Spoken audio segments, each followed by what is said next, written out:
Welcome sa munting YouTube channel natin guys. Please support my videos. Like, comment and subscribe lang po mga idolo.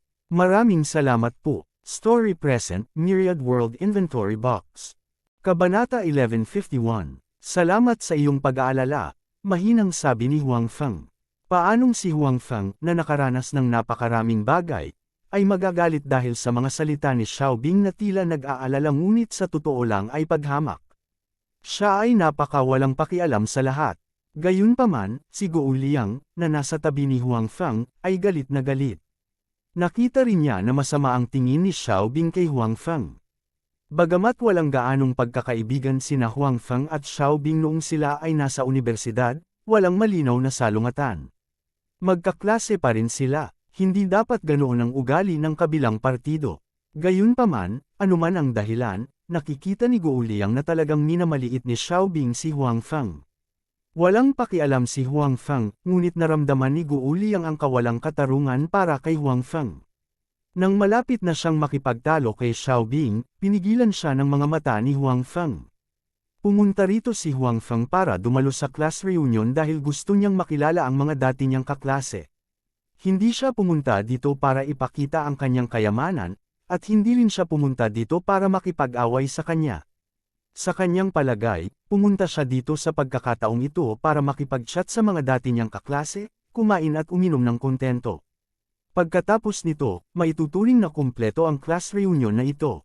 Hoy, Huang Feng, huwag mong isipin na hindi ko nais-nais ang aking mga salita. Ngayon sa isang malaking lungsod tulad ng Jiangzhou, ang presyon upang makahanap ng trabaho ay napakataas. Ang aming paaralan ay hindi isang sikat na paaralan.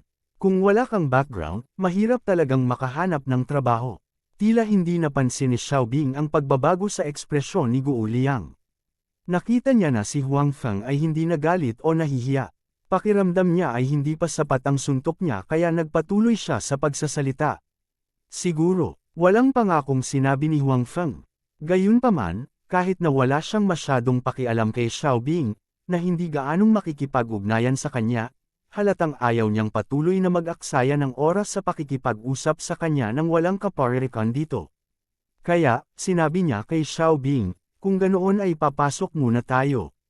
Tumingin si Xiaobing kay Huang Feng, na kalmado pa rin at walang malasakit. Bakas sa mukha niya ang pagkagulat na ekspresyon. Sa kanyang opinyon, pagkatapos makinig sa kanyang mga salita, si Huang Feng ay dapat na galit o nahihiya. Gayunpaman, hindi siya dapat maging kalmado ngayon. Gayunpaman, maliwanag na hindi sinasadya ni Huang Feng na bigyan siya ng pansin. Pagkatapos niyang magsalita ay handa na siyang pumasok, ngunit pagkatapos ay tumalikod siya at nagtanong, tama, saan ang pribadong silid? Ang Rose Hall sa ikatlong palapag. Natatarantang sabi ni Xiaobing. Matapos malaman ni Huang Feng at Guo Liang kung nasaan ang pribadong silid, hindi na nila pinansin si Xiaobing at diretsyong umakyat. Kakaiba, bakit pakiramdam ko nagbago na si Huang Feng sa ibang tao? Hindi naman siya ganito noong college kami. Tinitigan ni Xiaobing ang likod ni Huang Feng at bumulong sa sarili. Tunay na walang matinding puot sa pagitan niya at ni Huang Feng. Ang dahilan kung bakit ngayon lang niya gustong ipahiya si Huang Feng ay dahil sa kolehiyo. Pinag-usapan ito ni Huang Feng at Wang Tongtong. Ipinagmamalaki ni Xiaobing na mas mahusay siya kaysa kay Huang Feng sa lahat ng aspeto. Gayunpaman, hindi niya naabutan si Wang Tongtong. Sa kabaligtaran, pinili ni Wang Tongtong si Huang Feng. Bagamat ang dalawa ay hindi magkasama sa mahabang panahon, hindi nagtagal ay iniwan ni Wang Tongtong si Huang Feng. Ganun pa man, hindi pa rin masaya si Xiaobing sa kanyang puso, kaya ngayon lang nagkaroon ng eksena. Xiaobing. Sa sandaling ito, isang pamilyar na boses ang narinig sa tenga ni Xiaobing, na tinawag din si Xiaobing sa kanyang pagkatulala. Lumingon si Xiaobing at tumingin. Ito ang taong hinihintay niya. Wow! Nandito ka, panipi. Oo, ikaw talaga. Parang ngayon ka lang. Wala pang 2 taon na hindi kita nakita, at lumaki ng husto ang katawan mo.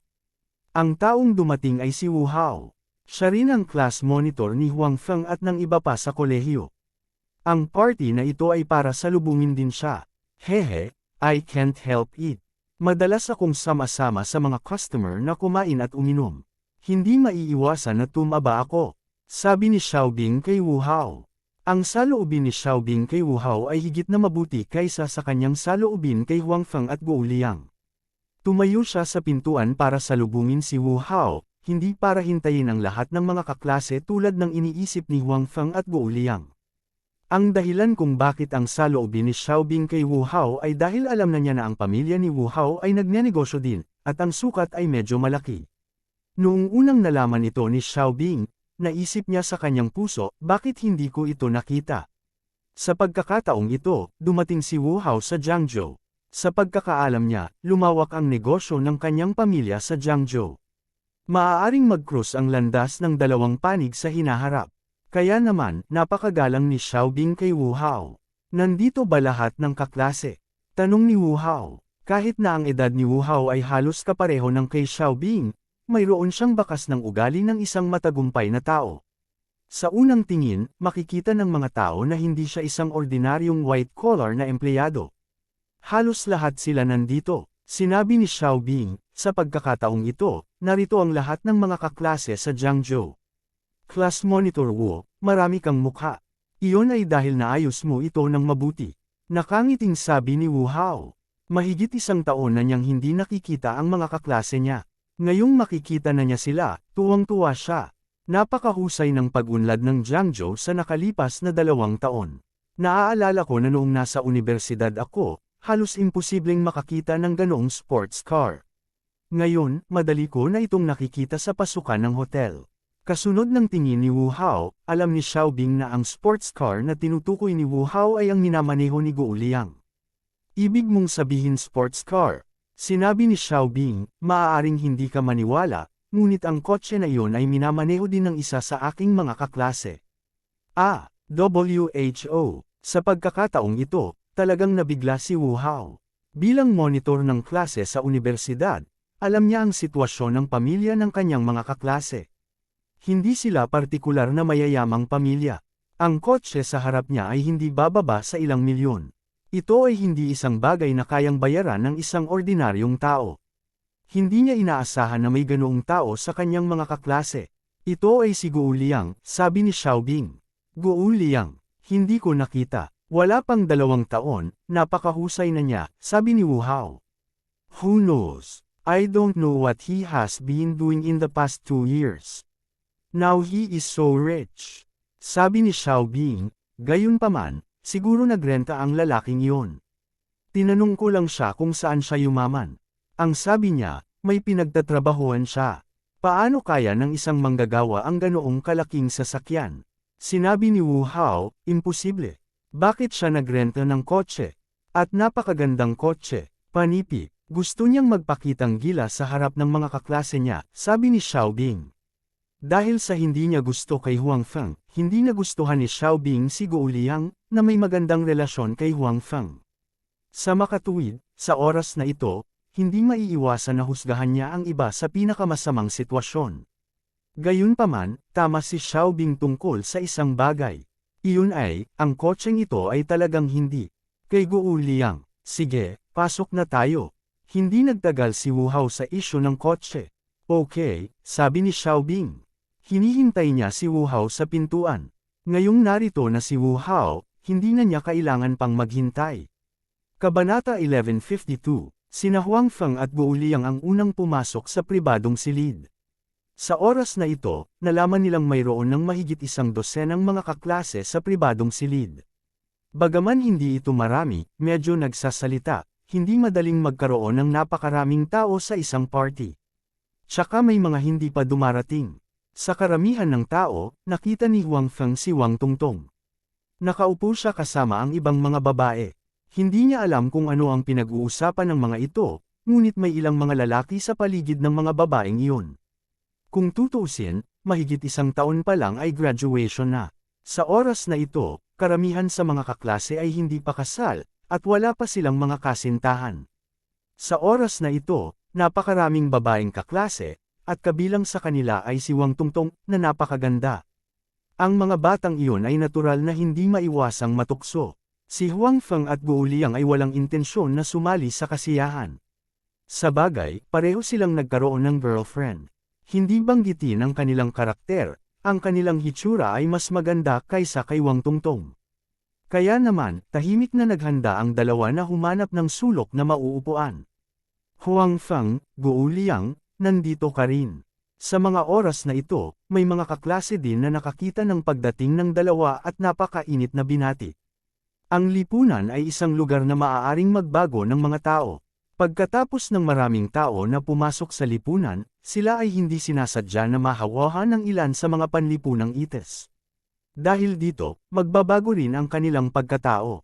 Siyempre, may mga tao rin na nagpahalaga sa pagkakaibigan ng magkaklase noong sila ay nasa paaralan dahil sa intriga sa lipunan. Kung tutuusin, ang mga pagkakaibigang iyon ay tunay na taos puso at walang anumang pakinabang. Ang taong bumati kay Huang Feng at Guo Liang ay kaklase din ni Huang Feng. Ang kanyang pangalan ay Ye Zikheng. Wala siya sa parehong dormitoryo ni na Huang Feng at Guo Liang. Hindi malapit ang kanilang relasyon sa universidad, ngunit pagkatapos ng graduation, nagkaroon ng hindi maipaliwanag na pakiramdam ng pagiging malapit. Oo, Ye Zikheng. Nabalitaan ko na nagtapos ka sa universidad at kumuha ng pagsusulit sa civil servant. Dahil walang masyadong tao sa paligid ng upuan ni Ye Zikheng, umupo rin doon sina Huang Feng at Guo Liang. Tila alam ni Guo Liang ang ilang impormasyon tungkol kay Ye Zikheng. Tama. Kasalukuyan akong nagtatrabaho sa bayan sa ibaba. Isa lang akong errand boy. This time, nagkataon na may gagawin ako sa Jiang District. Babalik ako bukas, sabi ni Ye Zikheng. Tunay na mas mahusay ang mga lingkod bayan kaysa sa mga ordinaryong manggagawang puti. Gayunpaman, si Ye Zikheng ay hindi mukhang mapagmataas. Nang makachat niya si Huang Feng, halos pareho lang ito noong nasa universidad sila. Kung ikukumpara kay Xiaobing, para itong langit at lupa. Masarap maging lingkod bayan. Higit na mabuti ito kaysa sa mga nagtatrabahong tulad natin. Gayunpaman, wala kang malaking kinabukasan kung mananatili ka sa bayan sa lahat ng oras. Hindi mo ba naisip na lumipat muli? Sa oras na ito, sabi ng isang kaklase sa tabi ni Ye Zikheng. Ang taong ito ay tinawag na Wang Fei. Siya ay nasa parehong dormitoryo ni Ye Zikheng sa universidad. Naging maganda ang relasyon nilang dalawa. Siyempre gusto ko, pero hindi mahalaga. Wala akong anumang koneksyon. Hindi ganoon kadaling bumalik, sabi ni Ye Zikheng. Sa totoo lang, hindi naman masama na nasa mga bayan sa ibaba. Kung magsusumikap ka, hindi magiging mas malala ang tsansa ng promosyon kaysa dito, sabi ni Huang Feng. Bagaman mahirap at nakakapagod sa ilalim, hindi iyon dahil walang mga pagkakataon para sa promosyon. Kailangan mo din ng makaka-appreciate sa'yo. Kung hindi, kahit anong gawin mo, walang kwenta. Napabuntong hininga si Ye Zikheng at sinabing, walang koneksyon ang pamilya ko. Hindi naman siguro masama ang makihalubilo sa buhay na ito.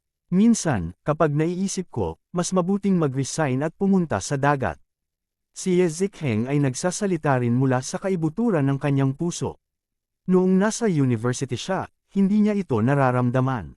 Nang talagang tumuntong siya sa lipunan, napagtanto niya na maraming bagay ang mahirap gawin ng walang koneksyon, lalo na sa mga tulad niyang lingkod bayan. Nang walang mga koneksyon at koneksyon, kailangan niyang maglagay ng mas maraming pagsisikap kaysa sa iba, ngunit ang mga pagkakataon ng promosyon ay mas maliit kaysa sa iba. Kaya naman, nang makita niyang muli ang kanyang mga kaklase sa universidad, napakalalim ng kanyang damdamin, at mas namiss niya ang oras sa universidad. Huwag kang mag-alala, maniwala ka sa iyong sarili.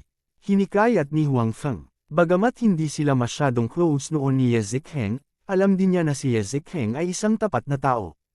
Noong siya ay nasa universidad, kadalasan ay nakatuon siya sa pag-aaral.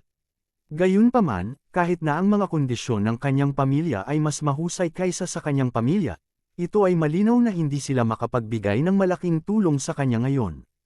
Huang Feng, nandito ka rin. Sa oras na ito, lumapit si Wang Tongtong na may hitsura ng pagtataka. Iisipin ng mga taong hindi nakakaalam na napakaganda ng relasyon nila ni Huang Feng. Sa katunayan, ang partidong ito ay pangunahing iminungkahi ni Wang Tongtong. Tapos, gusto rin ni Xiaobing na magpakitang gilas sa harap ng mga kaklase niya, kaya nagkaroon ng ganoong party. Ang pangunahing layunin ng panukala ni Wang Tongtong ay hindi para makipag-chat sa kanyang mga kaklase, ngunit upang makita si Huang Feng at magkaroon ng mas maraming pagkakataon na makasama si Huang Feng. Mula noong huling beses niyang nakita si Huang Feng sa opisina ng pagbebenta at nalaman niyang napakayaman ni Huang Feng, naisip muli ni Wang Tungtong si Huang Feng. Gayunpaman, mayroon na ngayong kasintahan si Huang Feng, at tumanggi siyang sagutin ang mga tawag nito at makipagkita sa kanya. Sa makatuwid, may ganoong ideya si Wang Tungtong. Oo naman, hindi siya binaygo ni Huang Feng. Dumating talaga siya sa party. Sa makatuwid, matapos makitang dumating si Huang Feng, natuwa si Wang Tungtong. Gayunpaman, mukhang hindi siya nakita ni Huang Feng sa gitna at pumunta siya sa sulok. Sa makatuwid, maaari lamang piliin ni Wang Tungtong na pumunta ng mag-isa. Bagamat ayaw ni Huang Feng na kausapin si Wang Tungtong, isa itong class reunion kung tutuusin. Hindi siya maaaring maging masyadong matigas sa kanya, kaya lamang siya ay maaaring tumugon. Kumusta ka kamakailan? Bakit hindi mo ako kinontak? Tila hindi napansin ni Wang Tungtong ang pagkainip ni Huang Feng sa kanya. Umupo siya sa tabi ni Huang Feng. Busy ako, sabi ni Huang Feng. Talagang ayaw niyang magsabi ng kahit ano kay Wang Tungtong. Gayunpaman, mukhang hindi ito napansin ni Wang Tungtong. Patuloy siyang nakikipag-chat kay Huang Feng. Ang sitwasyong ito ay nakita ng mga lalaking nakapaligid kay Wang Tungtong noon. Natural, hindi sila masaya.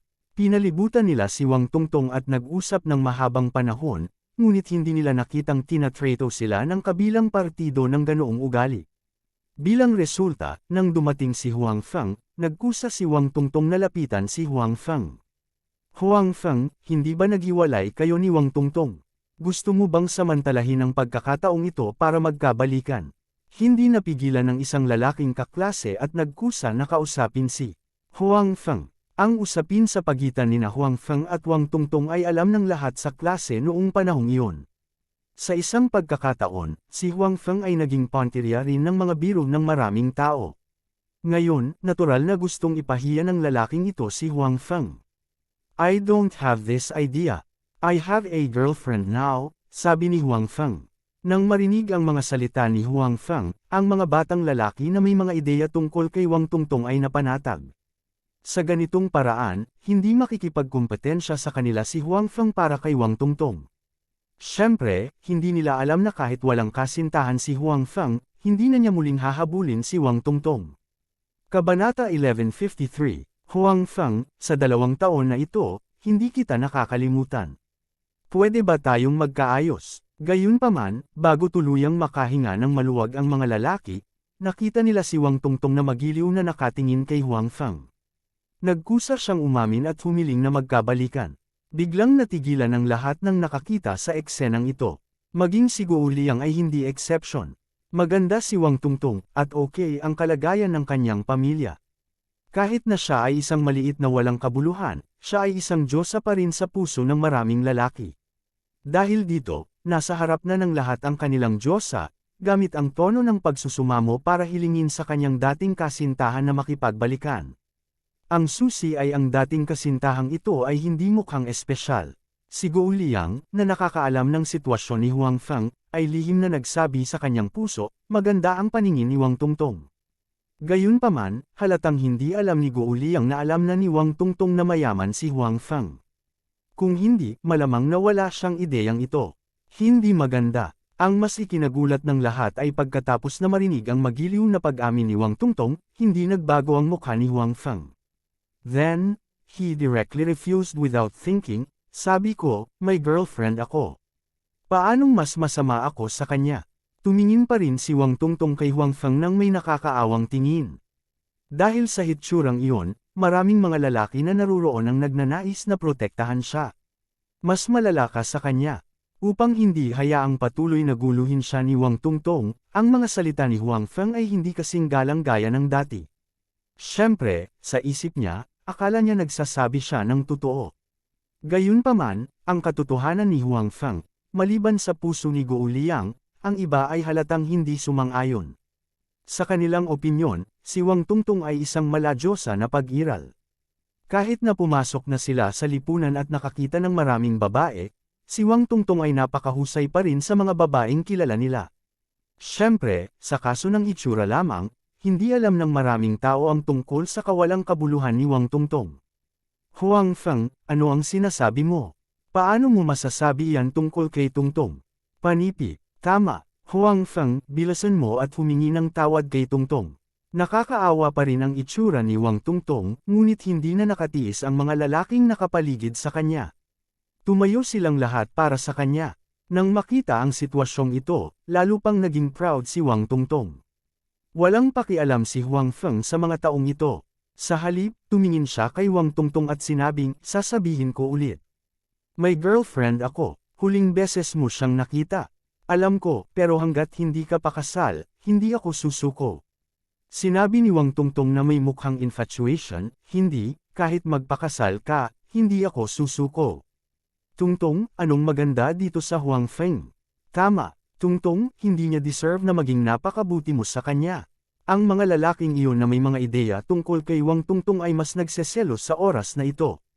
Tumingin sila kay Huang Feng na may higit at hindi pala kaibigan ng mga mata.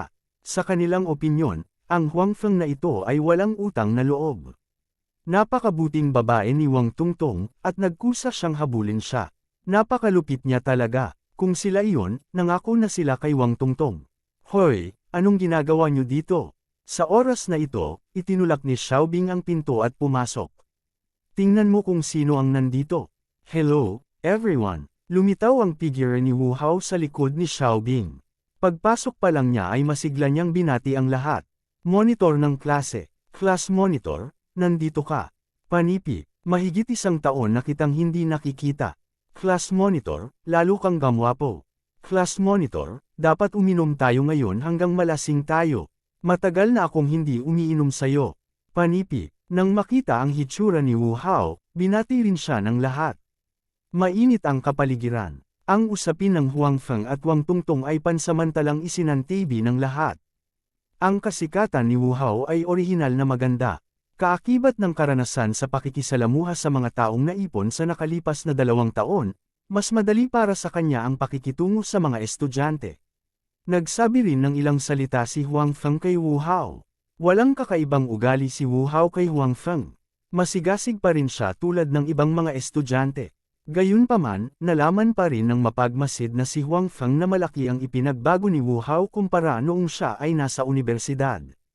Bagamat tila masigasig pa rin siya sa mga matandang kaklase na ito, mayroon pa siyang paggalang sa lugar ng trabaho. Noong sila ay nasa universidad, si Wu Hao ay palaging taga-subaybay ng klase ni Huang Feng dahil siya ay prangka at may kakayahan. Noong panahong iyon, si Wu Hao ay talagang masigasig at taos-puso ang pakikitungo sa iba. Gayunpaman, ngayon, sadyang binigyan ni Wu Hao si Huang Feng ng isang uri ng kagandahang loob. Mukhang masigasig pa rin siya sa mga kaklase niya, pero wala sa kanya ang sinseridad ng nakaraan. Bilang karagdagan kina Wu Hao at Xiaobing, sunod-sunod na dumating ang ilang tao. Mas masigla ang pribadong silid. Sa huli, may kabuuang 20 estudyante ang lumahok sa party na ito. 10 tao ang bawat mesa, kaya may 2 mesa. Si Huang Feng, Guo Liang, Ye Zikheng, at ang iba pa ay nasa isang mesa. Nasa ibang table sina Wu Hao at Xiaobing. Orihinal na inimbitahan ni Xiaobing si Guo Liang sa isa pang mesa, ngunit dahil si Huang Feng ang nasa mesang ito, at dahil sa insidente sa entrance ng hotel noon, direktang tumanggi si Guo Liang. Ang mas ikinagulat ni na Xiaobing at Wu Hao ay pinilit din ni Wang Tongtong na maupo sa mesa ni Huang Feng. Dapat malaman na kapag may karagdagang kagandahan sa hapag, halatang iba ang kapaligiran. Sa makatuwid, tiyak na ayaw ni Xiaobing na pumunta si Wang Tongtong sa ibang mesa. Gayunpaman, paulit-ulit na iginiit ni Wang Tongtong, kaya wala siyang pagpipilian kundi ang sumang-ayon sa huli na may hindi kanais-nais na ekspresyon. Pagkatapos pumunta ni Wang Tongtong sa mesa ni Huang Feng, diretso siyang umupo sa tabi ni Huang Feng nang walang paggalang. Sa kabilang panig ng Huang Feng ay si Guo Liang. Nang makita ang sitwasyong ito, hindi niya matulungan si Huang Feng kahit na gusto niya. Kung tutuusin, hanggang ngayon, walang ginawang sobra-sobra si Wang Tongtong. Ipinakita lang niya na sobrang bilib siya kay Huang Feng. Habang kumakain, hindi iniwasan ni Wang Tongtong ang mga mata ng mga tao sa kanilang paligid. Siya ay patuloy at maingat na pumipili ng pagkain para kay Huang Feng at nagtanong tungkol sa kanyang kapakanan. Iisipin ng mga hindi nakakaalam na silang dalawa ay mag-asawa. Anong nangyayari? Hindi ba naghiwalay sina Huang Feng at Wang Tongtong? Si Wu Hao, na nakakita ng sitwasyon sa mesa, ay nagtanong kay Xiaobing na may pagdududa. Sino ang nakakaalam? Si Xiaobing ay nasa masamang kalooban. Kung hindi si Wu Hao ang nagtanong, tamad siyang sumagot. Ngayon ay tumingin siya kay Huang Feng na may mga mata na puno ng galit. Tila naramdaman ni Huang Feng ang hindi magiliw na mga mata ng mga tao sa paligid niya. Bilang karagdagan, naroon si Wang Tongtong sa tabi niya na parang plaster. Nagsimulang magsisi si Huang Feng na pumayag sa party na ito. Bago ka pumasok, sinabi ni Wang Tongtong na gusto niyang makipagbalikan kay Huang Feng. Sa oras na ito, sabi ng isang kaklase na nakaupo sa tabi ni Wu Hao. Siya mismo ay may nararamdaman para kay Wang Tongtong, kaya natural. Wala siyang magandang nararamdaman para kay Huang Feng. Hindi ko alam kung ano ang napakaganda tungkol kay Huang Feng na nagpapa-infatuated kay Wang Tongtong. Kabanata 1154, sinabi ba talaga niya iyon? Tanong ni Xiaobing na may gulat na mukha. Well, narinig namin ito ng aming sariling mga tenga. Kinumpirma ng kaklase. Pambihira, si Huang Feng ay isang security guard lang noon. Wala namang maganda sa kanya. Bakit gustong makipagbalikan ni Tongtong sa kanya? Sabi ni Xiaobing na may pagdududa. Ano, security guard? Damn, sirang security guard pala siya. Gusto niya talagang makasama si Tongtong. Hindi, tiyak na nalinlang si Tongtong sa mabulaklak niyang salita. Tongtong is such a honest person, napakadali para sa kanya na malinlang. Sobra talaga si Huang Feng, niloko pa niya ang isang kaklase. Galit na sabi agad ng kaklase na iyon. Malinaw, nakalimutan ng taong ito na ngayon lang ay direktang tinanggihan ni Huang Feng si Wang Tongtong. Si Wang Tongtong ang nagkusa na lumapit kay Huang Feng. Gayunpaman, ang kaklase na ito na may damdamin para kay Wang Tongtong ay tiyak na hindi mag-iisip ng kabutihan ni Huang Feng.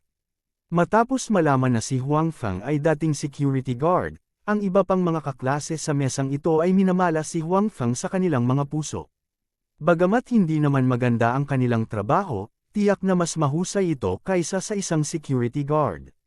Sa harap ni Huang Feng, tila nakatagpo sila ng isang pakiramdam ng higit na kahusayan. Sa tingin ko rin, nalinlang si Tongtong sa matatamis niyang salita.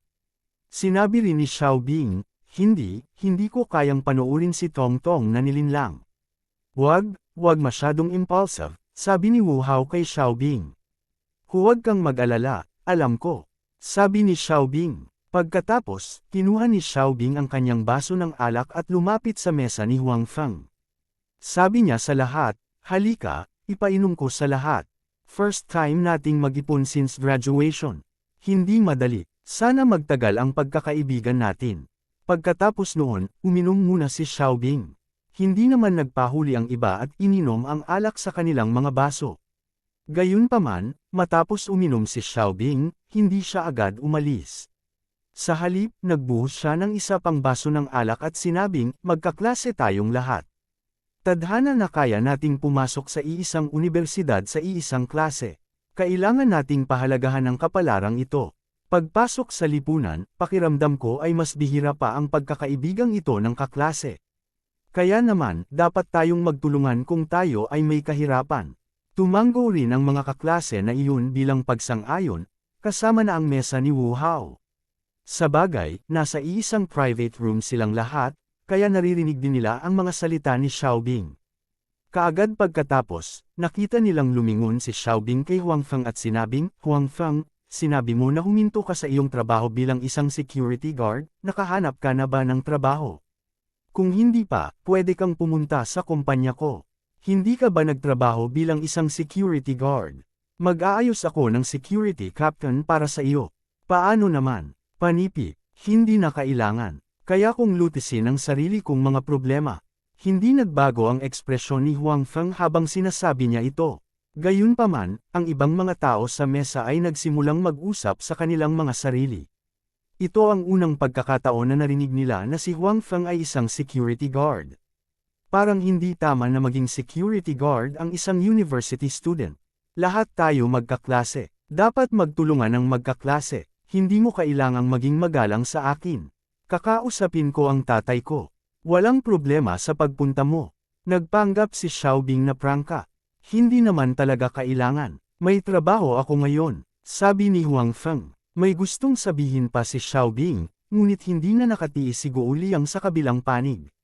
Sinabi niya, Xiaobing, hindi mo kailangang mag-alala tungkol sa negosyo ni Huang Feng. Nako, nakalimutan ko. You two had the best relationship in college. Tiyak na tinulungan mo si Huang Feng sa trabaho niya. Not bad. Dapat ganito ang mga kaklase. Walang dapat ikahiya. Pagkatapos magsalita, kinuha ni Xiaobing ang kanyang wine glass at bumalik sa orihinal na mesa. Mukhang casual lang niyang sinabi yun dahil sa pag-aalala kay Huang Feng. Siyempre, hindi sinasadya ni Xiaobing. Sa totoo lang, sinadya niya. Gusto lang niyang ipaalala kay Wang Tungtung na si Huang Feng ay isang security guard lamang. Baka hindi na rin niya masuportahan ang sarili niya, lalo pa ang suportahan ang girlfriend niya. Alam niya na si Wang Tungtung ay isang walang kabuluhang tao. Kung nakita niya na si Huang Feng ay minamaliit ng lahat, siya ay mapapahiya na makasama si Huang Feng. Gayunpaman, ang hindi alam ni Xiaobing ay nakita ni Wang Tungtung si Huang Feng na gumastos ng malaking pera para bumili ng villa. Sa makatuwid, anuman ang sinabi ni Xiaobing o kung paano niya inatake si Huang Feng, malinaw na hindi ito magkakaroon ng anumang epekto kay Wang Tungtung. Gayunpaman, tila alam ng ibang tao ang tungkol sa sitwasyon ni Huang Feng sa unang pagkakataon. Tila nagbago ang mga mata ng maraming tao nang tumingin sila kay Huang Feng. Sino ang mga taong ito? Huang Feng, pinagsisisihan kong tinawag ka rito. Sinabi ni Guo Liang kay Huang Feng na may bahagyang galit. Ayos lang, sabi ni Huang Feng na may mahinang ngiti. Sa kanyang mga mata, napakabata ng ugali ni Xiaobing. Nakita niya ang hindi mabilang na mga pinuno ng bansa. Sino sa kanila ang hindi tulad ng isang matandang Zoro? Paano maihahambing sa kanila ang isang hothead na tulad ni Xiaobing? Tama, masyadong bully ang Xiaobing na iyon. Huang Feng, huwag mo siyang pansinin. Sa kabilang panig, inaliw din ni Wang Tungtung si Huang Feng. Sa kabilang banda, nakita ni Xiaobing, nakababalik lang sa kanyang upuan, na nagtatanong pa rin si Wang Tungtung tungkol sa kapakanan ni Huang Feng na parang walang ibang tao. Lalong naging pangit ang mukha niya. Mukhang walang kwenta yang mga salita mo. Bamulong si Wu Hao kay Huang Feng. Walang masamang damdamin si Wu Hao para kay Huang Feng, ngunit isa na siyang negosyante. Isang negosyante ang naghabol ng tubo. Ngayon, halatang mas matulungin sa kanya si Xiaobing. Sa makatuwid, walang kamalay-malay na tumayo si Wu Hao sa gilid ni Xiaobing. Damn it! Mahinang saway ni Xiaobing. Pagkatapos ng lahat, ito ay isang reunion ng klase. Sa makatuwid, kahit na hindi siya nasisiyahan kay Huang Feng sa kanyang puso, hindi niya ito masabi ng direkta. Naipakita lang niya ito nang hindi sinasadya tulad ng ngayon. Bakit hindi mo hikayatin ang lahat na uminom kasama siya at lasingin siya? Hindi ba siya magpapakatanga sa harap ng lahat? Habang kumakain, casual na sinabi ni Wu Hao kay Xiaobing, siyempre, maaari mo ring ipakita ang iyong lakas sa pananalapi at bigyan siya ng suntok. Sa pagkakaalam ko, medyo malakas ang kanyang pagpapahalaga sa sarili. Baka kusa siyang mag-quit. Hoy, tama na. Nagningning ang mga mata ni Xiaobing. Kahit na hindi niya maalis si Huang Feng kay Wang Tungtung, makabubuting hayaan siyang gumawa ng kalokohan sa harap ng lahat. Kaya naman, sabi ni Xiaobing sa iilang tao sa hapag. Naunawaan ng lahat ang kahulugan ni Xiaobing, at isa-isa silang pumunta sa susunod na mesa para mag-toast. Sa pagtitipon na ito, normal na mag-toast sa isa't isa. Sa ganitong paraan, magiging mas matindi ang kapaligiran. Gayunpaman, pagkatapos uminom ang mga taong ito kasama ang lahat, hahanapin nila si Huang Feng para uminom ng iba't ibang dahilan. Kahit na ang mga hindi masyadong pamilyar kay Huang Feng ay kadalasang nagpapanggap na pamilyar kay Huang Feng sa oras na ito. Patuloy silang nag-uusap at umiinom kasama si Huang Feng. Kabanata 1155. Gayunpaman, ang mga taong ito ay malinaw na hindi alam na ang kasalukuyang pagpapaubaya ni Huang Feng sa alkohol ay hindi lasing kahit na pagkatapos ng 1,000 baso. At hindi tinanggihan ni Huang Feng ang sinumang sumama sa kanya upang uminom. Bilang resulta, isa-isa, bago pa nila mapainom ng sobra si Huang Feng, lahat sila ay lasing na. Ang iba pa sa mga tao ay natakot kaya hindi na sila nang ahas na uminom kasama si Huang Feng. Sa sandaling ito, bumalik si Ye Zikheng, nakakapunta lang sa banyo. Pagbalik niya, sabi niya, nakita ko lang yung leader ko. Do you guys think I should go over and have drink? Sa pagkakataong ito, hindi nag-iisa si Ye Zikheng sa Jiangzhou. Dumating siya na may dalang numero 1 ng bayan. Ang dahilan kung bakit niya siya dinala rito ay hindi dahil mataas ang tingin niya sa kanya, ngunit dahil si Ye Zikheng ay nag-aral sa universidad sa Jiangzhou, kaya dapat ay mayroon siyang kaunting pangunawa sa Jiangzhou City.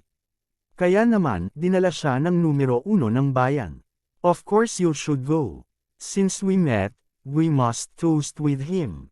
Masarap din ipakita ang mukha natin sa harap ng leader, sabi ng isang kaklase. I don't think it's very good. After all, this is a private gathering. What if it's inconvenient for his leader? Sagot ng isang kaklase. Tama, dahil hindi siya isinama ng pinuno niya, hindi ba nagmamadali siyang pumunta ngayon? But this is an opportunity. Wala namang masama kung ipakita mo yung mukha niya sa harap ng leader. Dahil nagtatrabaho lamang si Ye Zikheng sa bayan at hindi ito isang mahalagang posisyon, walang nangungulit sa kanya. Siyempre, walang minamalas sa kanya. Sa oras na ito, ang lahat ay tila nagbibigay ng payo kay Ye Zikheng. Sa oras na ito, lumapit din si Wu Hao at tinanong si Ye Zikheng, bakit sa oras na ito pumunta ang iyong pinuno sa Jiangzhou? Mukhang hinahanap niya ang pinuno sa lungsod upang pag-usapan ang tungkol sa pagpopondo, sabi ni Ye Zikheng. So, bilang karagdagan sa iyong pinuno, ang pinuno sa lungsod ay maaaring nandito rin. Sabi ni Wu Hao. Dapat nga, sabi ni Ye Zikheng na may bahagyang pag-aalinlangan. Tumango si Wu Hao na may pag-aalala sa kanyang mukha. Pumunta siya para tanungin si Ye Zikheng, hindi dahil iniisip niya si Ye Zikheng, kundi dahil iniisip niya ang sarili niyang mga bagay. Dumating siya sa pagkakataong ito upang palawakin ang negosyo ng kanyang pamilya sa Jiangzhou. Siyempre, kailangan niya ang suporta ng lungsod at maging ng mga pinuno ng probinsya sa Jiangzhou. Kung hindi, magiging napakahirap para sa kanila na magtatag ng isang foothold dito. Noong una, gustong bisitahin siya ni Feng Yu bukas. Hindi niya akalain na may makikilala siyang city leader dito ngayon. Kahit sino pa siya, hindi masamang makipag-ugnayan sa kanya. Kaya naman, iniisip na ni Wu Hao kung paano niya gagawin na parang nabangga niya siya ng nagkataon. Kung tutuusin, hindi pa niya ito kilala sa ngayon. Masyadong abrupt kung padalos-dalos itong pumunta sa private room nito. Sa sandaling ito, biglang bumukas ang pinto ng pribadong silid. Pagkatapos, isang grupo ng mga tao ang pumasok na may mga baso ng alak. Nang makita ni Ye Zikheng ang taong huling pumasok, napatayo siya sa gulat. Leader, pinuno, hindi sinasadyang tumawag si Ye Zikheng. Noong una, iniisip pa rin niya kung dapat ba siyang pumunta sa pribadong silid ng pinuno para mag-propose ng toast. Sa huli, nagkusa ang kanyang pinuno na pumunta sa kanilang pribadong silid. Ang pagbabagong ito ay nagpagulat kay Ye Zikheng. For a moment, hindi niya alam ang gagawin. Ikaw Zikheng, bakit ka nandito? Ang huling taong pumasok ay labis ding nagulat pagkatapos makita si Ye Zikheng. Hindi niya akalain na dito niya makikita ang kanyang kampan. Ngayon lang, ang kalihim ng pinuno ng lungsod ang bamulong ng ilang salita sa tainga ng pinuno. Pagkatapos, sinabi ng pinuno sa lahat na nakilala niya ang isang kakilala dito at nais niyang mag-propose ng isang toast. Para sa pinuno na magkusa na magmungkahi ng isang toast, tiyak na hindi karaniwan ang pagkakakilanlan ng taong iyon. Kaya, walang iyaring sumunod ang pinuno ni Ye Zikheng. Sa kabutihang palad, maraming tao ang sumama sa kanya, at hindi tumanggi ang pinuno ng lungsod. Gayunpaman, hindi inaasahan ng pinuno ni Ye Zikheng na makikita ang kanyang nasasakupan dito. Maaaring may kinalaman kay Ye Zikheng ang taong gustong mag-propose ng toast ng pinuno ng lungsod. Ako, I am having a party with my classmates. Kinakabahang sabi ni Ye Zikheng. Kahit mahigit isang taon na siyang nagtatrabaho sa bayan, kung tutusin ay maliit pa rin siyang tauhan. Walang gaanong pagkakataon na makausap ang pinuno ng bayan, kaya hindi maiiwasan na medyo kabahan siya. Bukod dito, tila ang mga taong lumakad sa harap ng kanyang pinuno ay maaaring may mas mataas na katayuan kaysa sa kanyang pinuno. Party. Bahagyang bamulong ang pinuno ni Ye Zikheng. Sa kasong ito, ang mga taong naruroon ay dapat na mga kaklase ni Ye Zikheng. Bakit pupunta ang pinuno na namamahala sa pananalapi sa lungsod upang magmungkahi ng isang toast? Nang nagtataka pa ang pinuno ni Ye Zikheng kung kanino pinuntahan ng pinuno ng lungsod upang mag-alok ng toast, ang pinuno ay naglakad na papunta sa taong hindi kalayuan sa kanyang nasasakupan, si Ye Zikheng, na may ngiti sa kanyang mukha. Nandito pala talaga si Boss Wang. Kanina lang sinabi ng secretary na nakita kanya. Akala ko pinaglalaroan siya ng mga mata niya. Sinabi ng pinuno ng lungsod kay Huang Feng na may ngiti sa kanyang mukha. Ang maliwanag na ngiti sa kanyang mukha ay halos masilaw sa mga mata ni Ye Zikheng. Ito ay dahil ang pinuno ng lungsod na ito ay sikat sa pagiging seryoso at walang pakialam sa damdamin ng iba. Ngayon pa lang ay sinamahan na niya itong kumain at uminom ng napakatagal, ngunit hindi niya masyadong makita ang ngiti sa labi. Ngayon, nambobola niya ang isang binata, na lalong nagpagulo sa pinuno ni Ye Zikheng.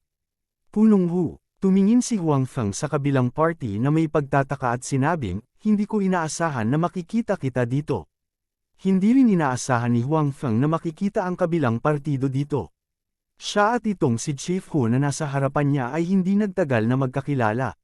Si Secretary Zhang ang nagpakilala sa kanya.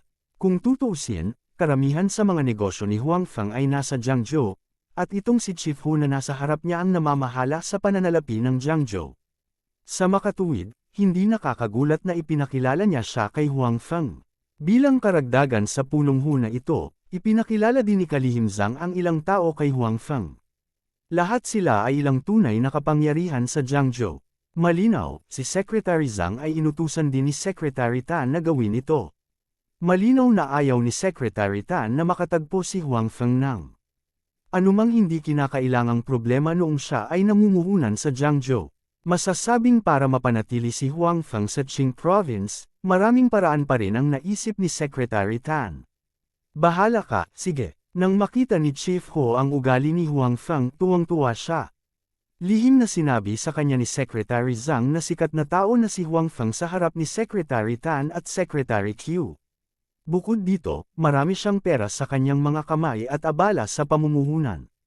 Para sa gayong tao, tiyak na hindi siya ng ahas na magpabe. Tadhana na mamit si Boss Wang dito. Let me propose a toast to Boss Wang. Sabi ni Chief Ho. Sa harap ni Huang Feng, hindi siya ng ahas na magpahangin. Napakagalang ng kanyang ugali. Kabanata 1156. Masyado kang magalang, Chief Hu. Tumayo si Huang Feng at sinabi kay Chief Hu. Binigyan siya ng mukha ng kabilang partido, kaya hindi niya napigil ang magpahangin. Nang matapos uminom si Chief Hu, tumingin siya sa paligid at sinabing, Boss Huang, dito ka ba nagpi-party? Oo, lahat tayo ay magkaklase sa universidad, sabi ni Huang Feng. Tumingin muli si Chief Hu sa paligid. Sa oras na ito, tila medyo kinakabahan ang mga kaklase ni Huang Feng. Kung tutuusin, madali nilang maramdaman ang ganoong uri ng opisyal na aura mula kay Chief Hu. Dahil dito, nakaramdam siya ng kaunting pigil at hindi komportable na kakapasok lang sa lipunan ng wala pang 2 taon. Buti na lang at hindi nagtagal sa kanila si Chief Hu. Sa halip, tumingin siya sa pinuno ni Ye Zikheng sa likuran ng kanyang grupo. Kuya Ziyang, kakasabi mo lang na nandito din ang subordinate mo. Tanong ni Chief Ho. Nang marinig ng pinuno ni Ye Zikheng ang mga salita ni Chief Ho, lumakad siya ng ilang hakbang at sinabing, oo, siya iyon. Ang pangalan niya ay Ye Zikheng. Siya ay isang napakabuting binata. Ang pinuno ni Ye Zikheng ay hindi isang tanga. Nang makita niyang napakagalang ni Chief Ho kay Huang Feng, halatang hindi karaniwan ang pagkakakilanlan ni Huang Feng. At ang kanyang subordinate ay kaklase ni Huang Feng. Sa oras na ito, tiyak na kailangan niyang purihin ang kanyang nasasakupan. Tumingin si Chief Ho kay Ye Zikheng. Medyo kinabahan siya nito, ngunit nagkusa pa rin si Ye Zikheng na sabihin, Hello, Chief Ho. Oo, nakangiting tumango si Chief Ho. Kahit na ano, ang kabilang partido ay kaklase ni Huang Feng. Talagang kailangan niyang ibigay ang mukha na ito. Young man, you're not bad. Learn more from your leader. Malaki ang maitutulong nito sa iyo. Alam ko, ang pinuno ay palaging huwaran ko, sabi ni Ye Zikheng. Ang pinuno ni Ye Zikheng ay tumango ng may kasiyahan. Obviously, sobrang nasiyahan siya sa performance ni Ye Zikheng. Pagkatapos, ipinakilala ni Chief Ho ang mga tao sa likod niya kay Huang Feng. Maliban sa pinuno ni Ye Zikheng, lahat sila ay mga opisyal ng lungsod. Dahil dito, mas naging maingat ang lahat. Maging si Xiao Bing ay hindi nang ahas na magsalita ng malakas sa oras na ito. Bagamat may pera ang kanyang pamilya, hindi umabot sa puntong hindi niya mapapansin ang mga pinuno ng lungsod. Para kay Wu Hao, sa oras na ito, nakatingin siya kay Huang Feng na may komplikadong ekspresyon. Iniisip niya kung ano ang pagkakakilanlan ni Huang Feng. Malinaw, kahit anong pagkakakilanlan mayroon si Huang Feng, hindi siya maaaring maging security guard na binanggit ni Xiao Bing noon. Kung hindi, ang mga pinuno ng Jiangzhou City ay hindi magiging magalang kay Huang Feng. Gayunpaman, pagkatapos ipakilala ni Chief Ho ang mga tao sa likod niya, ang pagpapakilala kay Huang Feng ay mas simple. Tinawag niya lang siyang Boss Huang, isang big boss. Kung ano ang ginawa niya at kung gaano siya kalaki ng amo, hindi na niya idinetalye. Sa katunayan, hindi masyadong kilala ni Chief Ho si Huang Feng. Pagkatapos ng lahat, nakilala niya si Huang Feng sa pamamagitan ng pagpapakilala ni Secretary Zhang. Matagal na silang hindi magkakilala. Gayunpaman, dahil parehong pinahahalagahan nina Secretary Tan at Secretary Qiu si Huang Feng, at si Secretary Zhang ay naging mas magalang kay Huang Feng, si Chief Ho ay hindi nang ahas na magpalabas sa harap ni Huang Feng. Pagkatapos ng pagpapakilala, ang mga tao sa likod ni Chief Ho ay natural na dumating upang i-toast si Huang Feng ng isa-isa. Dahil si Chief Ho, ang pinuno, ay nag-iiho kay Huang Feng, natural na hindi sila nang ahas na mahuli. Sa mga taong ito, ang pinuno ni Ye Zikheng ang pinakanasasabak. Sa pagkakataong ito, pumunta ang pinuno ni Ye Zikheng sa Jiangzhou City upang humingi ng pondo. Gayunpaman, maraming bayan at nayon ang nagnanais ng pondo, kaya imposibleng magtagumpay ang lahat. Bukod dito, kahit na nagtagumpay sila, ang halaga ay iba. Sa orihinal, tiningnan niya ang saloobin ni Chief Ho at inisip na walang kabuluhan ang paglalakbay na ito dahil patuloy na sinasabi sa kanya ni Chief Ho na walang gaanong pera ang lungsod. Siyempre, hindi siya pinaniwalaan ng pinuno ni Ye Zikheng, ngunit wala siyang magagawa. Gayunpaman, hindi niya inaasahan na magkakaroon ng turnaround ngayon. Ang isa sa kanyang mga nasasakupan ay talagang kaklase ng isang taong iginagalang ni Chief Ho. Isa pa, naging maayos ang kanilang relasyon. Kung ang big boss na nagngangalang Huang Feng ay nagsalita ng ilang salita para sa kanya, maaaring magbago ang isip ni Chief Ho. Sa makatuwid, ang pinuno ni Ye Zikheng ay patuloy na komandat sa kanyang mga nasasakupan.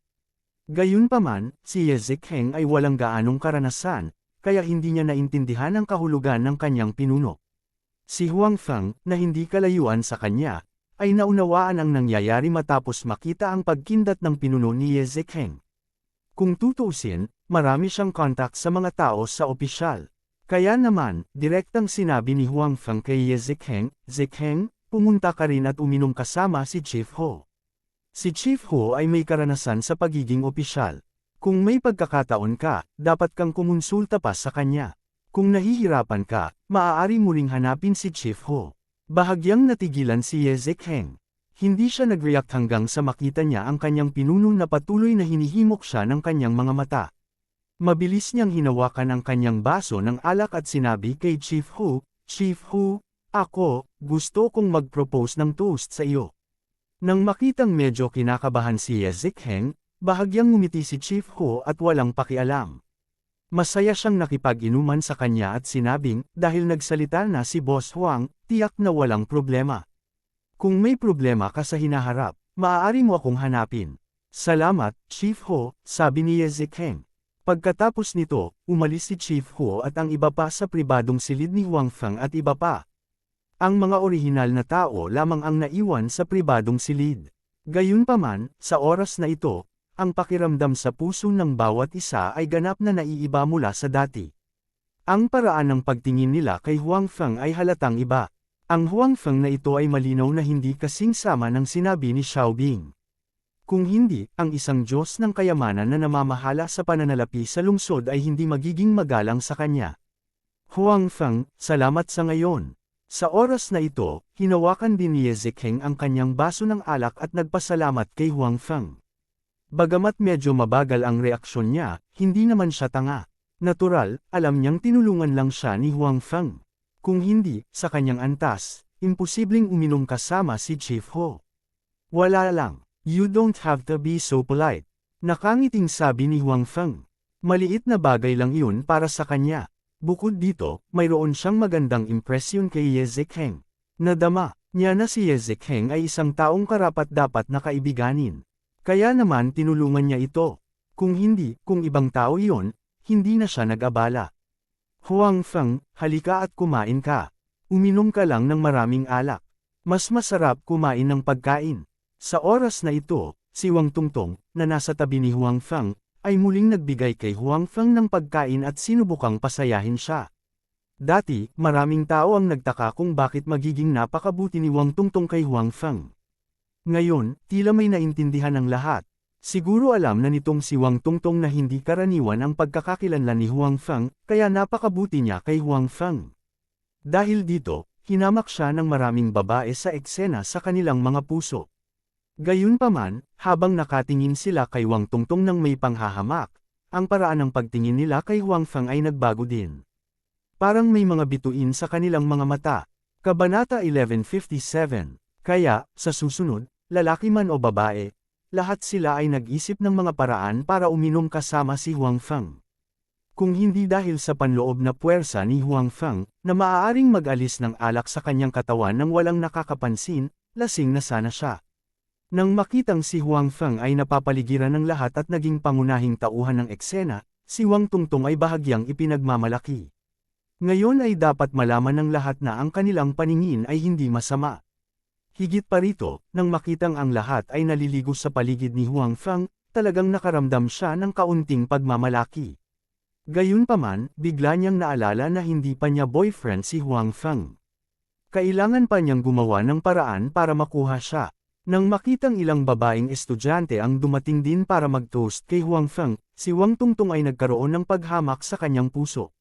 Para sa mga taong ito, hindi niya inilagay sa kanyang mga mata dahil pakiramdam niya ay hindi niya kalaban ang mga taong ito.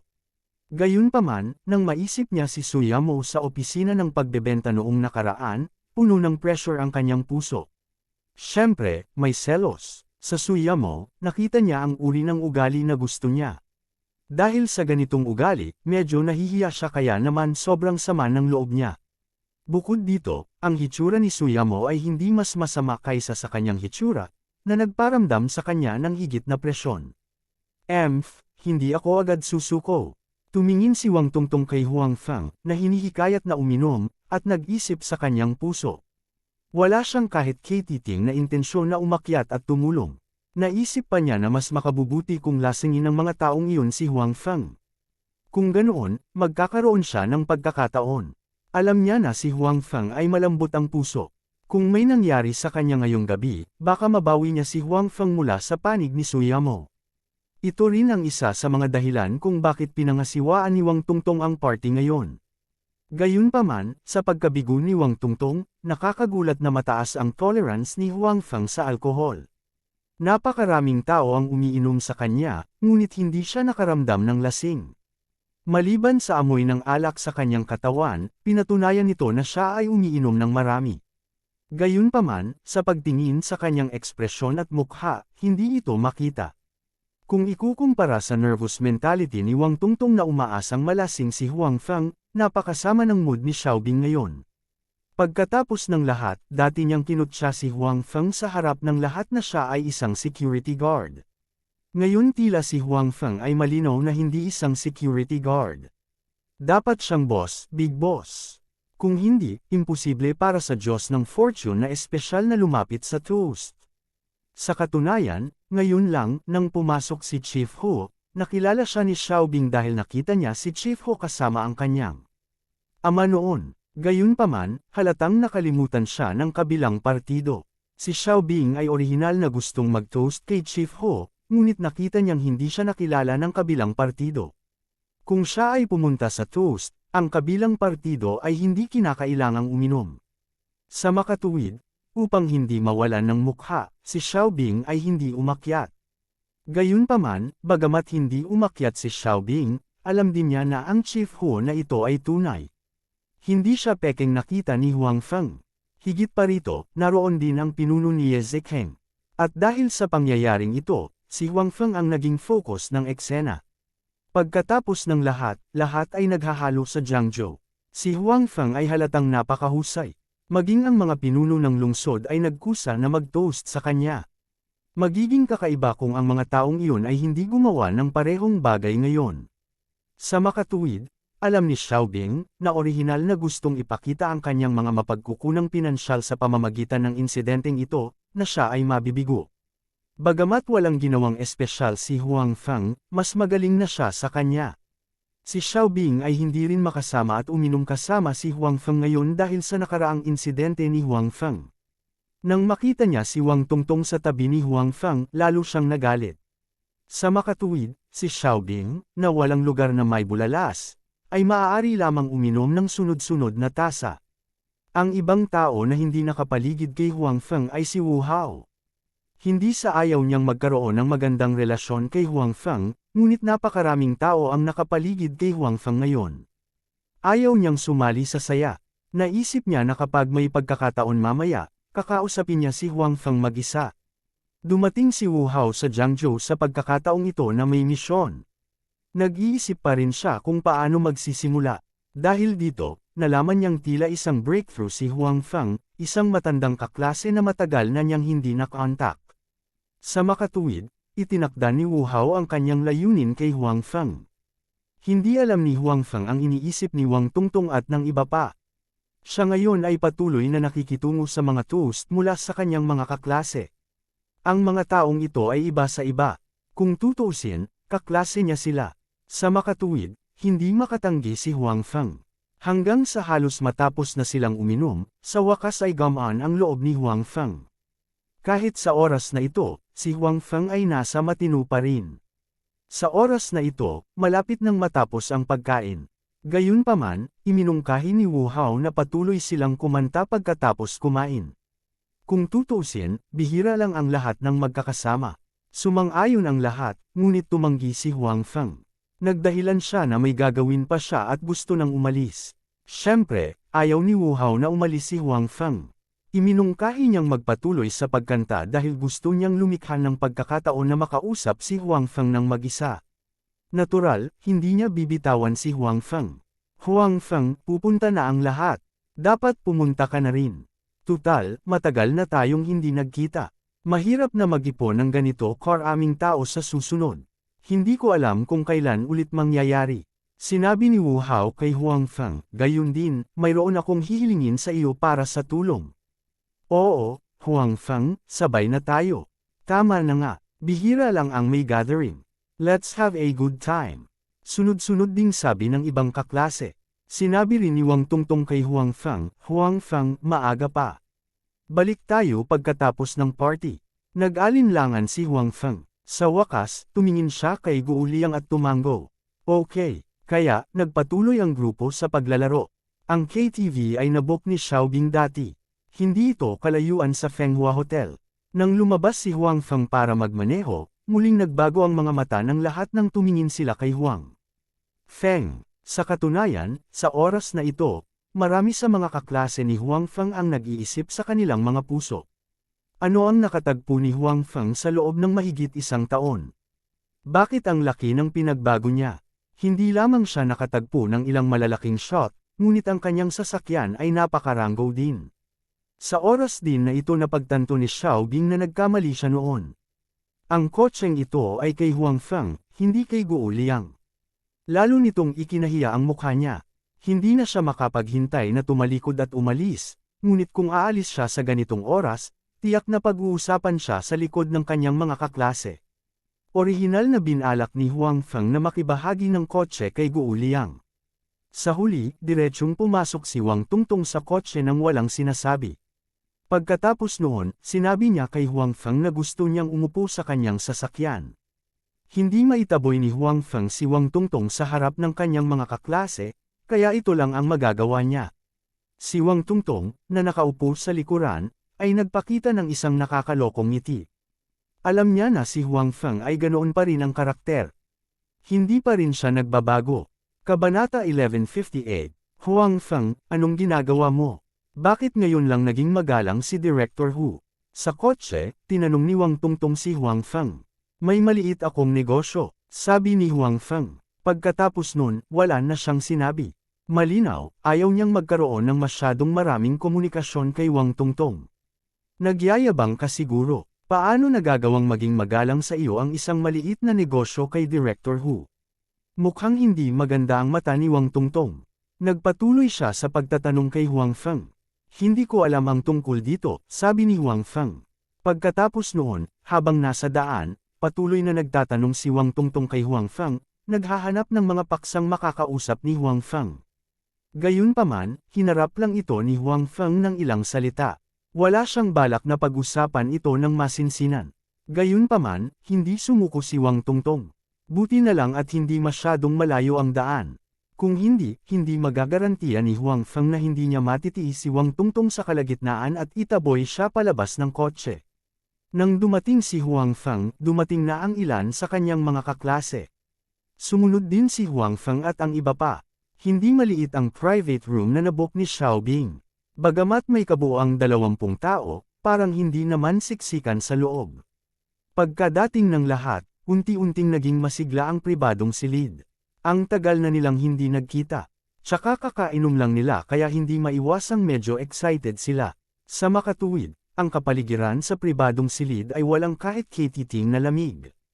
Si Huang Feng at Guo Liang ay hindi umakyat para sumali sa kasiyahan. Sa halip, umupo sila sa gilid, umiinom ng beer at nagkukwentuhan. Ngayon ka lang halos kainin ng mga babaeng yun. Sa tingin mo ba kung alam nilang may ganyang development ka noong college sila, hahabulin ka ba nila? Nakangiting sabi ni Guo Liang kay Huang Feng. Pinag-uusapan mo pa rin. Hindi mo alam kung paano uminom para sa akin ngayon lang, sabi ni Huang Feng kay Guo Liang. Ang alcohol tolerance ko ay hindi kasing taas ng sa iyo. Sabi ni Guo Liang, pero baliw, kailan ba naging ganito kataas ang alcohol tolerance mo? Naalala ko noong nag-bar tayo dati, hindi naman ganoon kataas ang alcohol tolerance mo. Madalas kang malasing. I drink too many times, so natural tumaas yung alcohol tolerance ko. At saka unstable yung trabaho ko dati, kaya bad mood ako. Natural, madaling malasing kapag umiinom.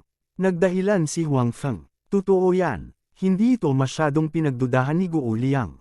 Pagkatapos ng lahat, nakipag-ugnayan siya kay Huang Feng, kaya hindi niya naramdaman ang kahit kititing na abnormalidad kay Huang Feng. Gayunpaman, sa nakalipas na 6 na buwan, malaki ang pinagbago mo. Dati, kahit ang trabaho mo ay hindi matatag. Ngayon, kahit ang ating Jiangzu's God of Wealth ay kailangang magalang na i-toast ka kapag nakita ka niya. This is really something that I couldn't imagine in the past. At saka, kung hindi dahil sa'yo, I would still work with that dead salary. I don't along the money every day. Bamantong hininga si Guo Liang mula sa kaibuturan ng kanyang puso. Hindi tulad ng iba, palagi siyang nakikipag-ugnayan kay Huang Feng. Sa makatuwid, malinaw niyang naramdaman ang malalaking pagbabagong nangyari kay Huang Feng. Mula sa isang taong may hindi matatag na trabaho at maaaring matanggal sa trabaho anumang oras, siya ay naging isang malaking shot sa larangan ng negosyo na may malaking industriya at patuloy na umuunlad at lumalaki. Humigit kumulang kalahating taon lang ang inabot ni Huang Feng. At naapektuhan din siya ng pagbabago ni Huang Feng. Nagkaroon siya ng kanyang kasalukuyang mga tagumpay sa kanyang tulong. Kung hindi, alam ni Guo Liang na malamang na magulo pa rin siya sa kanyang orihinal na kumpanya. Siguro maaari siyang maging isang direktor pagkatapos ng 3 o 4 na taon ng pagsusumikap. Gayunpaman, kung nais niyang kumita ng maraming pera, ang posibilidad ay talagang hindi mataas. Sa panahong ito ng mabilis na paglaki ng mga presyo ng pabahay, napaka-stressful na bumili ng bahay. Ngayon, dahil namuhunan siya sa Raiji, kasama si Huang Feng, isa rin siya sa mga may-ari ng Raiji. Ang perang kinita ni Raiji ay bahagi rin ng kanyang bahagi. Ngayon, ang Raiji ay isa ng nangungunang kumpanya sa industriya ng sewage treatment sa Qing Province. Ito ay naging kumikita na. Ang perang kinita niya nitong mga nakaraang buwan ay sapat na para magtrabaho ng husto ang mga dating kasamahan niya sa loob ng ilang taon. Kung hindi dahil kay Huang Feng, hindi niya magkakaroon ng career na mayroon siya ngayon. Sa makatuwid, sa puso ni Guo Liang, lubos siyang nagpapasalamat kay Huang Feng. Parehong itinuring nila ni Zhou Ruolan si Huang Feng bilang kanilang benefactor at nagpapasalamat sila kay Huang Feng sa pagsuporta sa kanila. Bakit ang galang mo sa akin? Nakangiting sabi ni Huang Feng kay Guo Liang. Nang hindi niya nakuha ang storage box at napakahirap ng kanyang buhay, si Guo Liang din ang tumulong sa kanya. Hindi lamang siya tinulungan ni Guo Liang sa pananalapi, ngunit pinasigla niya rin siya sa espiritual. Kaya, paanong hindi niya matutulungan si Guo Liang kung kaya niya? Huang Feng, ano ang sinasabi mo? Tara kanta tayo. Sa oras na ito, pumunta si Wang Tungtong kay Huang Feng na may dalang mikropono at sinabi. Hindi, pwede ka nang kumanta, pagtanggi ni Huang Feng. Tara, huwag ka na masyadong ma-disappoint. Kumanta na lahat, kayo lang dalawa, umorder lang ako ng kanta.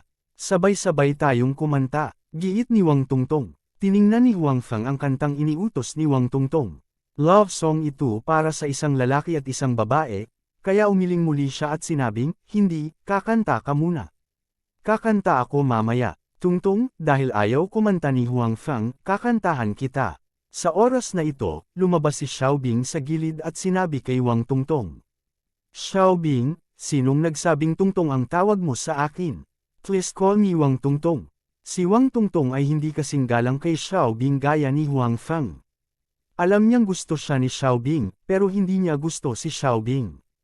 May pera ang pamilya ni Xiaobing, ngunit mas masahol pa siya kaysa sa mga lalaking nahanap niya noon. Kaya, hindi siya maikukumpara kay Huang Feng. Walang paghahambing sa lahat. Sa makatuwid, hindi isinasaalang-alang ni Wang Tungtong si Xiaobing. Sa harap ni Huang Feng, sinubukan din niyang ilayo ang sarili kay Xiaobing hanggat maaari. Nang marinig ang mga salita ni Wang Tungtong, napakapangit ng mukha ni Xiaobing. Sa kabutihang palad, medyo madilim ang paligid, kaya hindi nalaman ng ibang tao na ang mga salita ni Wang Tungtong ay hindi nagbigay ng anumang mukha sa kanya. Bukod dito, nasa harap ito ni Huang Feng, na lalong nagpahiya kay Xiaobing. Tumalikod siya at umalis, ngunit sa kanyang puso, pinagalitan niya sina Wang Tungtong at Huang Feng. Ilang beses pang inimbitahan ni Wang Tungtong si Huang Feng, ngunit tumanggi si Huang Feng. Walang choice si Wang Tungtong kundi umalis muna. Naisip niya na kapag kumanta si Huang Feng mamaya, kakanta siya kasama niya. Hindi sumusuko si Wang Tungtong sa iyo. Tumingin si Guo Liang sa likod ni Wang Tungtong at sinabi, wala akong iniisip tungkol sa kanya ngayon. Sabi ni Huang Feng, totoo naman, mas maganda pa sa kanya ang girlfriend mo ngayon. Katulad pa rin ng dati ang babaeng ito. Ang vain niya, iisipin ng mga hindi nakakakilala sa kanya na isa siyang diyosa, sabi ni Guo Liang. Dahil maganda ang relasyon niya kay Huang Feng, alam ni Guo Liang ang mga bagay sa pagitan ni Huang Feng at Wang Tungtong. Sa makatuwid, natural na wala siyang kahit kaunting magandang impresyon kay Wang Tungtong. Kung ikukumpara kay Suya Mo, mas malala talaga si Wang Tungtong. Kabanata 1159, tuloy-tuloy pa rin ang kasiglahan sa private room. Si Huang Feng at Guo Liang ay walang gaanong intensyon na lumahok. Mas gugustuhin pa nilang dalawa na lumabas at uminom ng mag-isa kaysa makisali sa saya ngayon. Gayunpaman, sina Huang Feng at Guo Liang ay hindi maaaring manatili ng mag-isa ng matagal. Di nagtagal pagkaalis ni Wang Tungtong, lumapit si Wu Hao na may dalang beer at direktang umupo sa tabi ni Huang Feng. Naalala ni Huang Feng na sinabi ni Wu Hao noon na kailangan niya ang kanyang tulong. Huang Feng, sa isang kisap mata, mahigit 1 taon na tayong hindi nagkita. Pakiramdam ko, malaki ang pinagbago ng lahat. Tiningnan ni Wu Hao ang mga tao sa pribadong silid na kumakanta, umiinom, at tumutugtog, at sinabi kay Huang Feng. Tama, pagkatapos pumasok sa lipunan, sino ang maaaring manatiling pareho magpakailanman? Bumantong hininga din si Huang Feng nang may damdamin. Noong unang pumasok si Huang Feng sa lipunan, masasabing napakahirap. Sa panahong iyon din niya lubos na naramdaman na ang lipunan at unibersidad ay ganap na magkaibang mundo. Walang sinuman sa lipunan ang maaawa sa kanya at nagmamalasakit sa kanya. Sarili lang niya ang maaasahan niya. Siyempre, buti na lang, nandyan si Guo Liang. Sa panahong iyon din naging mas matatag ang puso ni Huang Feng. Bagamat hindi siya natutong mambola tulad ng karamihan sa mga tao, marami siyang alam na kakayahang umangkop. Ito ay hindi maiiwasan maliban kung ayaw niyang makisalamuha sa lugar ng trabaho. Naramdaman din ni Huang Feng ang mga pagbabago mula sa mga kaklase na ito sa kanyang harapan. Para sa mga pagbabagong ito, talagang hindi nagulat si Huang Feng. Ito ay napaka-normal. Gayunpaman, sa kanyang palagay, gaano man sila nagbago, ang bawat isa ay dapat pa ring maging tapat sa isa't isa kapag kaharap ang mga naunang kaklase. Sa makatuwid, ang pagganap ng ilan sa mga kamag-aral na ngayon ay nakadama pa rin ng labis na pagkabigo kay Huang Feng. Ito rin ang dahilan kung bakit ayaw niyang kumanta kanina. Oo, sino ang mananatiling pareho magpakailanman? Sinabi rin ni Wu Hao. Pagkatapos ay lumingon siya para tingnan si Huang Feng at sinabing, gayunpaman, magsalita tungkol sa kung alin, ikaw ang may pinakamalaking pagbabago. Gaano katagal na, kaya mo nang magmaneho ng ganoon kagandang sasakyan. Siguradong malaki ang kinikita mo sa nakalipas na 2 taon. Matapos makapagtapos sa unibersidad, pumasok si Wu Hao sa kumpanya ng kanyang ama, kaya naman, alam na niya ang ilang bagay. Kung maganda ang relasyon niya sa mga tao sa gobyerno, hindi mahirap kumita ng pera. Sa kabaligtaran, kapag mayroon kang pera, hindi magiging napakahirap na magkaroon ng magandang relasyon sa mga taong iyon. Kung titingnan ang saloobin ng Diyos ng kayamanan sa Jiangzhou City ngayon lamang kay Huang Feng, kung si Huang Feng ay may pera muna o nagkaroon ng magandang relasyon sa kabilang partido, ipinakita nito na si Huang Feng ay dapat maging napakayaman ngayon.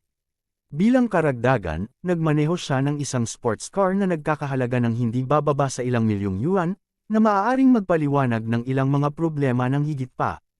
Halos alam ni Wu Hao ang sitwasyon ng pamilya ni Huang Feng. Isa lang itong ordinaryong pamilya sa kanayunan. Malinaw, ang mga tao sa kanyang pamilya ay hindi makapagbigay sa kanya ng maraming tulong. Ang panimulang punto ni Huang Feng ay mas mababa din kaysa sa maraming tao. Gayunpaman, si Huang Feng ay talagang nakapag-develop ng napakahusay sa loob ng wala pang 2 taon.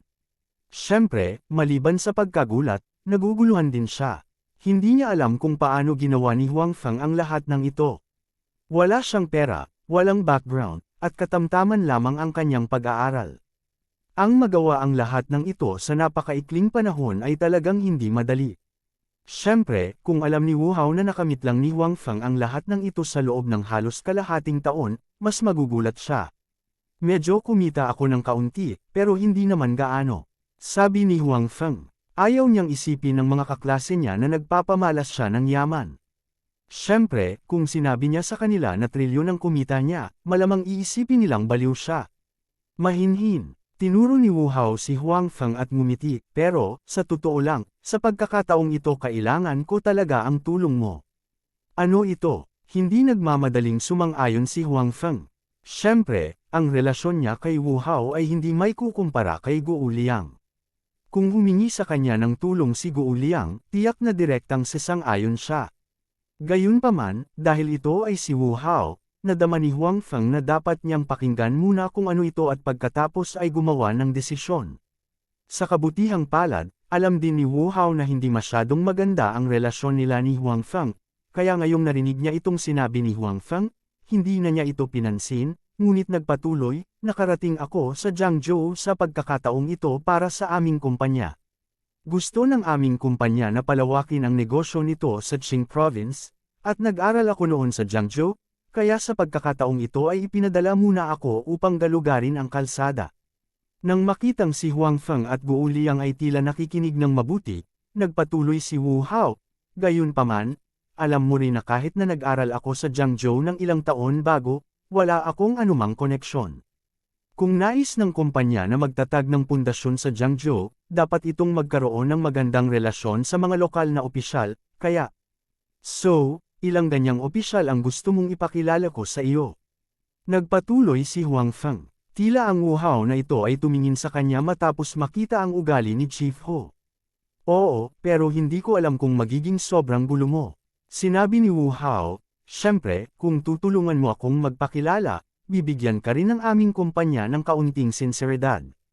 Si Huang Feng ay hindi nanoob sa lugar ng trabaho, kaya natural na naiintindihan niya ang ibig sabihin ni Wu Hao ng sincerity. Gayunpaman, bahagyang napasimangot ito. Sa orihinal, kung hihilingin sa kanya ni Wu Hao na ipakilala ang ilang tao sa kanya bilang isang kaklase, hindi ito imposible. Gayunpaman, ngayon ay halatang naramdaman ni Wu Hao na ang relasyon sa pagitan ng mga kaklase ay hindi mapagkakatiwalaan, kaya't itinuring niya ang bagay na ito bilang isang transaksyon, na naging dahilan upang makaramdam ng kaunting pagkasuklam si Huang Feng. Sa puso ni Huang Feng, talagang pinahahalagahan niya ang pagkakaibigan sa pagitan ng mga kaklase. Kung hindi niya tatanggihan ang imbitasyon ni Zhu Zaiyo at dadalo sa class reunion na ito kasama si Guo Liang. Kaya naman, ayaw niyang nahaluan ng napakaraming bagay ang pagkakaibigang pinahahalagahan niya. Gayunpaman, mukhang hindi ito napansin ni Wu Hao. Tila nasanay na siya sa ilan sa mga alituntunin sa lipunan at ginagamit ang mga alituntuning iyon para harapin ang mga bagay na kanyang naranasan. Bakit? Nakakainis ba? Kung ito ay hindi maginhawa, pagkatapos ay kalimutan ito. Nang makitang matagal nang hindi pumayag si Huang Feng, medyo hindi nasiyahan si Wu Hao. Hindi niya hiniling kay Huang Feng na tumulong ng walang kabuluhan. Nasabi na niya na may ibibigay siyang benepisyo.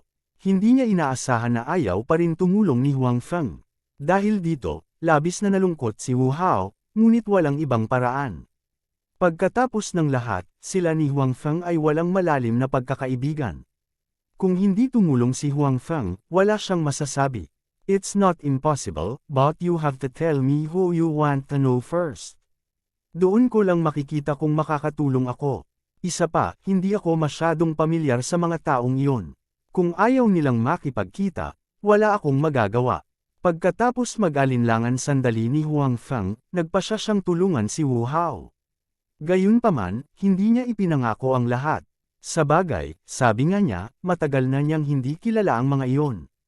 Kung hindi sila nagbigay ng mukha sa kanya, hindi niya ito mapigilan. Kabanata 1160, Okay, Huang Feng, isa kang mabuting kaibigan.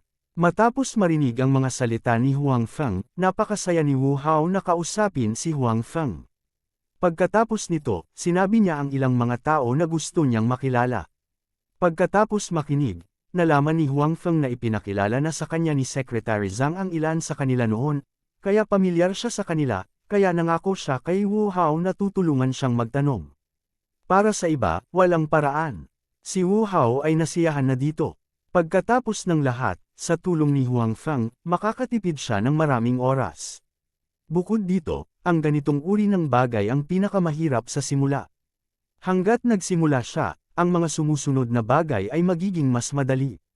Matapos makamit ang kanyang layunin, malinaw na nasa mabuting kalagayan si Wu Hao. Sinamahan niya si Huang Feng na uminom at makipag-chat. Ilang sandali pa ay umalis na siya. Gusto mo ba talaga siyang tulungan? Pagkaalis ni Wu Hao, sinabi ni Guo Liang kay Huang Feng. Nangako na ako, I can't go back on my words. Sinabi ni Huang Feng, gayunpaman, narinig mo rin na hiningi ko lang siya. Hindi ko sinabi na tiyak na gagana ito. Sa katunayan, hindi ako masyadong pamilyar sa mga taong iyon. Ito ang gusto kong ipaalala sa iyo. Kung tutuusin, hindi ka masyadong pamilyar sa mga taong iyon. Kung ipinakilala mo sila sa isang tao ng padalos-dalos, ito ay magdudulot sa kanila ng pagkasuklam, sabi ni Guo Liang. Mas iniisip niya kaysa kay Huang Feng. Pagkatapos ng lahat, ang relasyon ni Huang Feng at Wu Hao ay maaari lamang ituring na ordinaryo. Kahit na hindi siya tumulong, ito ay makatwiran. Sa kabaligtaran, kung tumulong siya, magdudulot ito ng ilang problema kay Huang Feng. Gayunpaman, nangako pa rin si Huang Feng na tutulungan ang kabilang partido, na naging dahilan kung bakit walang pagpipilian si Guo Liang. Huwag kang mag-alala, alam ko kung ano ang ginagawa ko. Tinutulungan ko silang magpakilala ng mga mamumuhunan. Hindi ito masamang bagay, kahit na ayaw nilang makita si Wu Hao, wala silang problema sa akin, sabi ni Huang Feng kay Guo Liang. Alam din ni Huang Feng na napakagalang sa kanya ng mga pinuno sa Jiangzhou dahil kina Secretary Tan at Secretary Qiu. Hanggat siya ay pinaburan, sa harap nila, ang mga pinuno sa Jiangzhou ay hindi magkakaroon ng anumang problema sa kanya. Higit pa rito, gaya ng sinabi ni Huang Feng sa kanyang sarili, tumulong siyang ipakilala ang mga mamumuhunan dahil sa kabaitan. Ito ay hindi isang masamang bagay. Kahit na ang mga pinunong iyon ay hindi gustong makita si Wu Hao, hindi sila magkakaroon ng anumang problema sa kanya. Tumango si Guo Liang, pagkatapos ay kumunat ang noo at sinabing, napansin mo ba na ang monitor ng klase natin ay tila malaki ang ipinagbago? Bagamat mukhang prangka pa rin siya, binibigyan niya ako ng pakiramdam ng pagiging bongga. Anong kakaiba dito? Uminom si Huang Feng ng isang subo ng beer at sinabing, gaya ng sinabi niya, lahat ay nagbago, siya ay nagbago. Hey, sino ang maaaring manatili sa parehong paraan magpakailanman? Sabi ni Guo Liang. Sa pagkakataong ito, biglang bumukas ang pinto ng private room. Sumugod ang isang kaklase, medyo nabasa ang kanyang katawan, at hiyang-hiya ang kanyang buong pagkatao. Pagkapasok niya ay sumigaw siya, hindi maganda, nag-aaway sila. Anong pinag-aawayan? Tanong ni Wu Hao, na pinakamalapit sa kanya. Si Little Dong at iba pa ang nakikipag-away sa iba. Nasa labas lang sila. Mabilis na nagpaliwanag ang kaklase. Tumayo din sina Huang Feng at Guo Liang at naglakad papunta sa kaklase. Napatigil din ang mga kumakanta at nag-iinuman sa private room at naglakad papunta sa kaklase. Tara na at tingnan natin. Hindi dumarating ang mga babaeng estudyante, sabi ni Wu Hao. Oo, tara at tingnan natin. Tingnan natin kung sino ang maglalakas loob na talunin ang ating mga tao. May kaunting apela pa rin si Wu Hao. Bukod dito, hindi pa masyadong matanda ang edad ng lahat, at mainit pa rin ang dugo nila. Kakainom lang nila ng maraming beer. Ngayon sila ay nasa mataas na espiritu at medyo nasa sabik. Kaya naman, nang marinig ng lahat ang balita, hindi takot ang una nilang naging reaksyon, ngunit nais nilang turuan ng leksyon ang mga nambubuli sa kanilang mga kaklase. Nag-walk out ang lahat ng lalaking estudyante sa pamumuno ng naunang tao. Si Huang Feng at Guo Liang ay natural na hindi nahuhulog sa oras na ito. Kahit na ano, ang mga taong ito ay kanilang mga kaklase. Hindi nila magawang pansinin ang mga ito. Sa harap, tinuro ng nangungunang kaklase ang mga taong nasa harapan niya at sinabing, binilisan ng lahat ang kanilang lakad at hindi nagtagal ay nakarating na sila doon. Sigurado, nakita nilang binuhusan ng maraming beer ang dalawa nilang kaklase. May bakas ng sampal sa mukha nila. Obviously, binugbog sila. Hey, tinatawag mo ang mga tao. Bakit gusto mong magkaroon ng away ng grupo? Paano kung marami kang tao? May kabuuang 5 o 6 na tao sa kabilang panig. May tato sa braso ang nangungunang macho. Nang makita niya ang pagdating ng karamihan, hindi siya natakot. Sa halip, tumingin siya sa karamihan ng tao nang may paghamak. Anong problema? Tanong ni Wu Hao sa kanyang kaklase. Itinuro ng isa sa dalawang kaklase ang lalaking macho at sinabing, kakabalik lang namin galing sa inidoro at nakita namin itong mga taong ito na nakikipaglandian sa dalawang babae. Magiliw kaming nagsalita, dahil dito, hindi makatwiran ang mga taong ito. Lumapit sila at binugbog kami. Anong masama kung binugbog kita? Hindi mo tanggap. Gusto mo bang bugbugin ulit? Sinong nagsabi sa'yong maging busybody ka? Mayabang na sabi ng makhong lalaki. Pagkarinig sa sinabi ng makhong lalaki ay medyo natakot ang dalawang kaklase. Sa oras na ito, pinagsisihan din nila ang kanilang mga nakaraang aksyon. Sa oras na iyon, sila ay masyadong uminom at hindi masyadong nag-iisip. Nang makita nila ang ganitong uri ng bagay, nais nilang magsabi ng ilang salita. Dahil dito, nagdulot sila ng kaguluhan para sa kanila. Medyo natakot din ang ibang mga kaklase na sumunod sa kanila palabas nang makita ang mga bastos sa kabilang side. Lihim nilang sinisisi ang mga kaklase dahil sa pagiging busybody nila. Inisip nila na ito ay isang paaralan, at ang mga taong ito sa lipunan ay mga taong hindi nila kayang masaktan. Friend, give me face and let this matter go.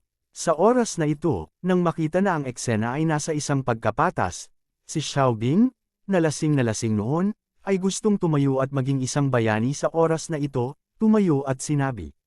Nang makitang nakatingin sa kanya ang mga katabi niyang kaklase ng may paghanga, proud na proud si Xiaobing. Palihim niyang sinabi, kung alam ko lang ng mas maaga, hinayaan kong lumabas ang mga babae, lalo na si Wang Tungtong, para makita ang aking kabayanihan na hitsura. Gayunpaman, hindi naghintay ng matagal si Xiaobing. Pakiramdam niya ay marahas na tinamaan ng gravity ang kanyang ilong. Tapos, naramdaman niyang parang may likidong umaagos sa ilong niya. Hindi napigil ang lumipad palabas ang buo niyang katawan at bumagsak ng husto sa mga kaklase sa likuran niya. Kung walang tao sa likod niya, baka bumagsak na siya sa lupa. Bukod dito, ang taglagas na ito ay hindi masyadong magaan. Who the F** are you?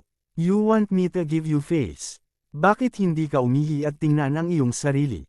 How dare you talk to me ng ganito? Tumingin ang makhong lalaki kay Xiaobing at mapang-asar na sinabi.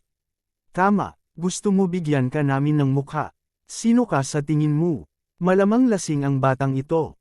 He really dares to say anything.